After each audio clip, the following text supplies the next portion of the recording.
আবু জেহেল নাই, ইসলাম আছে। আবু লাহাব নাই, ইসলাম আছে, আছে না? এই জন্য আমাদের কেউ যদি না মানি, এ কারণে ইসলাম ঠকবে না, দিন ঠকবে না, আল্লাহর কোরআন ঠকবে না। কে ঠকবে? আমরা। আমি ভোটের আশায় না যে সবার ভোট দরকার, আমি ভোটের আশায় তো আসি নাই, আমি আসছি আখিরাতের আশা। এই জন্য দয়া করে চলেন আজকের এই কালাচাঁদকান্দি মাদ্রাসা এতিমখানার এই মুবারক মাহফিলে এই শেষ বেলায় আমরা দোয়া করি মালিকের কাছে। আর প্রত্যেকটা ভাই, যুবক, কিশোর, বয়স্ক বাবা নিজ নিজ ঈমান, আমল, আখিরাতের জন্য, গুনাহ ছেড়ে দেওয়ার জন্য আমরা দোয়া করি। ছেলেরা তুমি ফিকির করো, আল্লাহ বরকত দেবে ইনশাআল্লাহ। প্রতিদিন আমি আশার খবর বলি, প্রতিদিন এই গুনার রাজ্যে, গুনার এই সয়লাবের মধ্যেও প্রতিদিন উল্লেখযোগ্য পরিমাণ ছেলে পেলে, কিশোর, যুবক, মুসলিম প্রত্যেক দিন আলহামদুলিল্লাহ বাংলার জমিনে গুনাহ আর অসভ্যতা ছেড়ে দিয়ে আল্লাহর পথে ফিরতেছে আলহামদুলিল্লাহ। এমন ছেলের খবর যদি তোমার দরকার হয় আমার সাথে যোগাযোগ করো,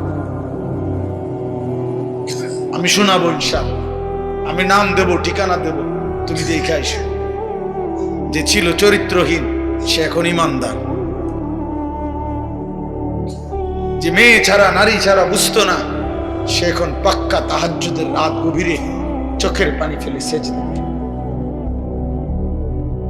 মনে করো না দুই চারজন ফালতু লোকের কারণে, দুই চারজন চরিত্রহীনের কারণে পৃথিবী ইসলাম আটকে যাবে না। বাপ, ইসলাম আছে, ইসলাম থাকবে, আল্লাহর দ্বীন থাকবে।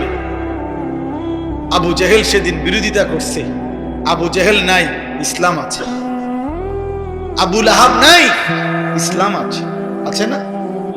এই জন্য আমাদের কেউ যদি না মানি, এ কারণে ইসলাম ঠকবে না, দিন ঠকবে না, আল্লাহর কোরআন ঠকবে না। কে ঠকবে? আমরা।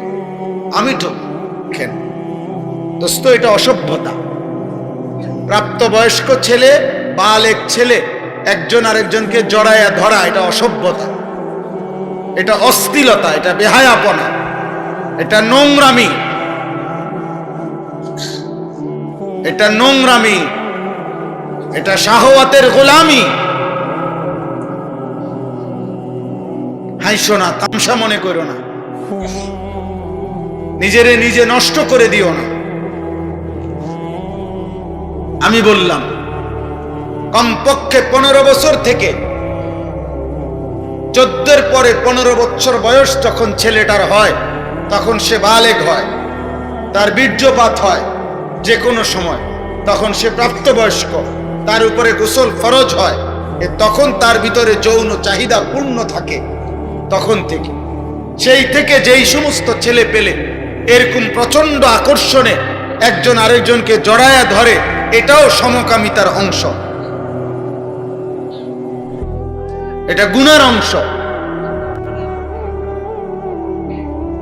এটা ভালোবাসা না, এটা বন্ধুত্ব না, এটা অবৈধ, এটা অসভ্যতা।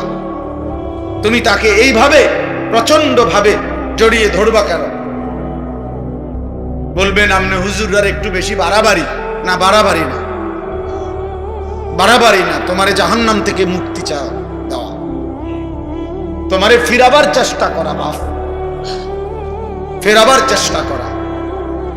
এই জন্য দুষ্ট, কোরআনুল কারীমে আল্লাহ বলছে ওয়ালা তাকরাবুজ জিনা, শুধু জিনা করো না এটা বলে না, আল্লাহ বলছে যত ভাবে হইতে পারে জিনা, ব্যভিচার, নিজের এক কথায় লজ্জাস্থানের যেই কোনো গুনাহ হইতে পারে তার কাছেও যেও না, কাছেও যেও না। এজন্য কোন মেয়েকে দেখলে তো আর আমি তার সাথে জিনা করি নাই না, এটা ধীরে ধীরে তোমাকে জিনার দিকে নিয়ে যাবে, এর সাথে হোক আর অন্য কারো সাথে। কমপক্ষে না পারলে মন তো চাইবে, কমপক্ষে হারাম কল্পনা তো জাগবে।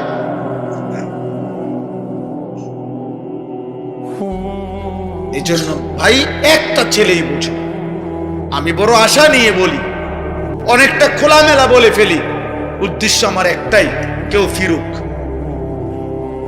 কেউ ফিরুক, কেউ বদলাক, কেউ বদলাক। আজকে বললাম না, মা বাবা সবাই আমরা অভিভাবক শ্রেণী, আহারে আমাদের 14-16 বছরের ছেলে পেলেদেরকে সম্পূর্ণ ওর হাতে ছেড়ে দিছে। ছেলেটাকে পুরোপুরি তার নিজের হাতে তুলে দিছে। বাবা, তোমার চুল, তোমার পোশাক, তোমার কোন জামা ভাল লাগে, কোন গেঞ্জি ভাল লাগে, কোন প্যান্ট ভাল লাগে, তুমি খাইবা কি, কাকে পছন্দ করবা, কোন বন্ধুদের সাথে চলবা, বিকালে আড্ডা দিবা কোথায়, রাতে আড্ডা দিবা কোথায়, সব কিছু তোমার পছন্দ। তো your wish your life, your life your wish, তোমার জীবন তোমার পছন্দ। যার সাথে মন চায়, যা মন চায়, তুমি নষ্ট হইয়া পচ্চা গইল্লা যাও। টাকা লাগলে আব্বার কাছ থেকে নিও, ভাত লাগলে তোমার মার কাছ থেকে গিয়ে খাই, শেষ। পেটে ভুক লাগলে মায়ের রান্না করে রাখছে, আইসো ভাত খাইয়া যাইও। টাকা লাগলে তুমি সত্য বললা পারো, মিথ্যা বললা পারো, আমি আব্বার থেকে টাকা নিয়ে যাও, খালাস। এবার তোমার জীবন তুমি গড়ো। না না, এই পৃথিবীর ইতিহাসে সৃষ্টির প্রথম থেকে নিয়ে আজ পর্যন্ত মানুষের জীবন গঠনে তার উপরে কারো তত্ত্বাবধান থাকতে হয়, কেউ তাকে ধরে রাখতে হয়, কেউ তাকে টেনে ধরতে হয়, মন্দ পথ থেকে ফিরাইতে হয়, উত্তম পথে চালনা করতে হয়, নাইলে হয় না। নিজে নিজে মানুষ হয় না, নিজে নিজে জানোয়ার হয়, নিজে নিজে জানোয়ার। এই জন্য গাভীর বাচ্চা, গাভী বাছুর, আপনার 2 বাজারে গাভীর বাছুর হওয়ার 1 মাস পরেই, 2 মাস পরে গাভী বেচালা, কোনো অসুবিধা নাই। বাছুর এড়ে এমনি আমনের এক দৌড়ায় মরে 1 মাস খাইয়া এটা বাচ্চা যাবে, কারণ এর কোনো তরবিয়তের কিছু নাই, এর কোনো আখলাক গঠন, চরিত্র গঠন, জীবন গঠনের কোনো বিষয় নাই। কিন্তু মানুষের বাচ্চা আর গাভীর বাচ্চা এক না। মানুষের বাচ্চা কারো তত্ত্বাবধানে থাকতে হয়, বাবা খেয়াল রাখতে হয়, মা খেয়াল রাখতে হয়, অভিভাবক খেয়াল রাখতে হয়। আমি ঘরের বারান্দায় বসছি, আমার মা আমার ডাক দিয়ে ভিতরে নিয়ে আসছে, আব্বা ভিতরে আইয়া বলল। আমি বলছি, মা কি হইছে? মা বলছে, ফুত ওই বাসার কাজের মেয়ে তোর দিকে তাকায় ছিল, মা দেখছি, এই জন্য তোরে ডাইকে নিয়ে আসছে। আমার পুরা জীবনে আমি একটা টুপি, লাল 4টা ফুলওয়ালা, একবার একটা টুপি পরছিলাম। আমার আব্বা আমার টুপি খোলায় ফেলছে, বলছে, না আব্বা ঠিক আছে, আমি জীবনে কোনোদিন বাবা সাদা টুপি ছাড়া অন্য টুপি পরি নাই, তুইও পরিস না, না জায়েজ না। রঙিন টুপি কি নয়, হারাম বলতেছি না, কিন্তু বাবার একটা কি কথা, খুলে ফেলছে। আমি জীবনে একবার শুধু একটা পাঞ্জাবি, আপনার এই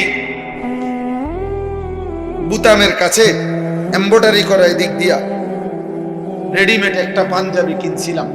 আমার বড় ভাই প্রথম যে বেলা পড়ছি, বড় ভাই দেখেই আমার গায়ের থেকে ধৈর্য, গায়ে বড় অবস্থায় টান দিয়ে সিরা টুকরা টুকরা করে ফেলা দিয়েছে। কেউ ধরে রাখতে হয়, বাপ কেউ ধরে রাখতে। আজ তোমাদেরকে ছেড়ে দিছে বাবা, যে আব্বা ধর, তোর 12,000 টাকার মোবাইলের কাছে তোকে তুলে দিল, তোর 16,000 টাকার মোবাইলের হাতে তুলে দিল, তোর জীবন তোর হাতে। যার কারণে বদনসিব সন্তান আর কোনোভাবেই আল্লাহও চেনে না, আখিরাতও চেনে না, ডানও চেনে না, বামও চেনে না, কর্তব্যও চেনে না, করণীয় চেনে না, কি খায়, কি করে, কার মতো চুল রাখে বলতেও পারত। বাস্তবতা এটা, মানে তার তো কোনো অভিভাবক নাই। কে তার চুল ঠিক করে দিবে, কে তার চেহারা ঠিক করে দিবে, কে তাকে বুঝায় দিবে যে দাড়ি লম্বা করো, কে তাকে বুঝায় দিবে মুছ ছোট করো, কে তাকে বুঝায় দিবে টয়লেট পেপার ব্যবহার করো। আমি তো আলহামদুলিল্লাহ আমার 9 বছরের বাচ্চাকেও এখনো বলি, আব্বু টয়লেট পেপার নিছু কি করে, বারবার মনে করাই দিছি।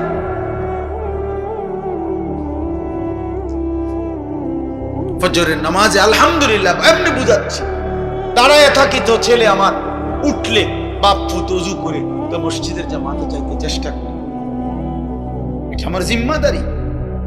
আপনাদেরকে কিছু বলা, এটা যদি আমার দায়িত্ব হয়, আমার সন্তানকে ঈমান আমল শিখানো, আমার বিবির ঈমান আমলের দিকে নজর রাখা, আমার মেয়ের ঈমান আমলের দিকে নজর রাখা, খোদার কসম এটা আমার আপনাদের চাইতে বেশি দায়িত্ব। আপনাদেরকে বলা এটার চাইতে ওইটা আমার কি বেশি দায়িত্ব।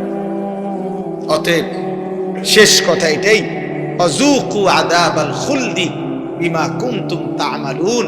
আল্লাহ বলে, বান্দা সেদিন তুমি আমাকে ভুলে গেছিলে, আজ আখিরাতে আমি তোমাকে ভুলে গেলাম। অতএব অনন্তকালের জন্য আযাবাল খুলদ, খুলদ মানে অনন্তকাল, অনন্তকালের জন্য তুমি তোমার মন্দ কর্ম নাফরমানির বদলায় জাহান্নামের আযাব ভোগ করতে থাকো। জাহান্নাম, আজ তোকে আমি চিনি, যা এবার তোর কোন বাপ থাকলে তুই বল গিয়া তোর বাপের সুপারিশ করতে, যা তোকে জাহান্নাম থেকে বাঁচা। আল্লাহ যদি কারো জাহান্নামের ফয়সালা দেয়,